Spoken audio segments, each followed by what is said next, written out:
Hello दोस्तों, आज हम सीखेंगे कि किस तरह से हम जानकारी हासिल कर सकते हैं।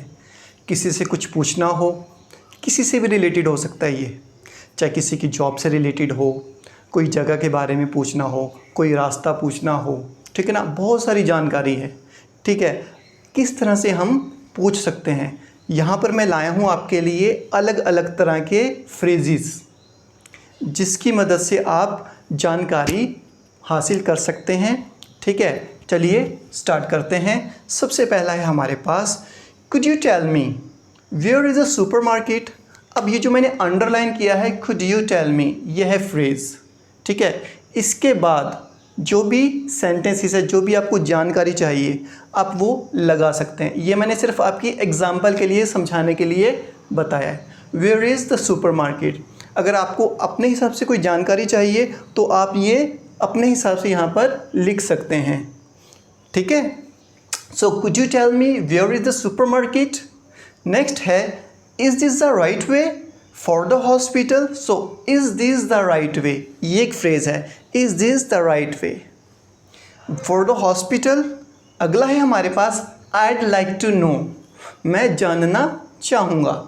About your birthday party plan, मैं आपकी बर्थडे पार्टी के प्लान के बारे में जानना चाहूँगा। I'd like to know. यानी कि हमारे पास वैरायटी है, कहते हैं ना, variety is a spice of life, ठीक है। तो आपके पास अलग अलग तरीके हैं ये, तो इसमें से आप कोई भी तरीका यूज़ में ला सकते हैं, ठीक है। I wonder if you could tell me about your last job, मैं सोचता हूँ कि क्या आप बता दें मुझे अपनी आखिरी जॉब के बारे में। यहाँ पर देखिए, आई वॉन्डर, देखो हिंदी और इंग्लिश के डिफरेंट लैंग्वेजेस हैं। ये पॉसिबल नहीं है हमेशा कि हम हिंदी को एग्जैक्ट इंग्लिश में ट्रांसलेट करें या फिर इंग्लिश को हिंदी में ट्रांसलेट करें। ये एक भाव होता है, ठीक है। आप इसको एग्जैक्ट हिंदी में ट्रांसलेट नहीं कर सकते, ठीक है। I wonder if you could tell me about your last job, मैं सोचता हूँ, यानी कि क्या आप मुझे बताएंगे अपनी लास्ट जॉब के बारे में। ये एक तरीका है पूछने का। कुड एनीवन टेल मी, क्या कोई मुझे बताएगा where I can place the order, मैं ऑर्डर कहाँ प्लेस कर सकता हूँ, यानी कि कहाँ पर मैं ऑर्डर दे सकता हूँ। Could anyone tell me where I can place the order. Next है, would you happen to know. अब देखो वही है, डू यू नो, ये सिंपल फ्रेज़ है, हम सब जानते हैं, लेकिन इसको और अच्छे तरीके से बोलने के लिए हम ये वाला फ्रेज़ यूज़ कर सकते हैं। Would you happen to know about his quitting the job, क्या आप कुछ जानते हो कि उसने जॉब छोड़ी, उसकी जॉब छोड़ने के बारे में क्या आपको कुछ पता है। Would you happen to know about his quitting the job. I am looking for a good hotel. Now again ये जो फ्रेज़ है, I am looking for, I am looking for a good hotel, would you help me to locate one, मुझे एक hotel की तलाश है, क्या आप एक होटल को, यानी कि बहुत सारे होटल्स हैं, किसी एक को ढूंढने में मेरी मदद करेंगे।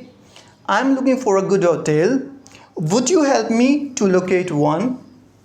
नेक्स्ट है हमारे पास, I was wondering if you could help me, देखो ये पूरा एक फ्रेज़ आ गया, I was wondering if you could help me lifting this box, ठीक है। मैं सोच रहा था कि आप मेरी मदद कर देंगे इस बॉक्स को उठाने में। I was wondering if you could help me lifting the box.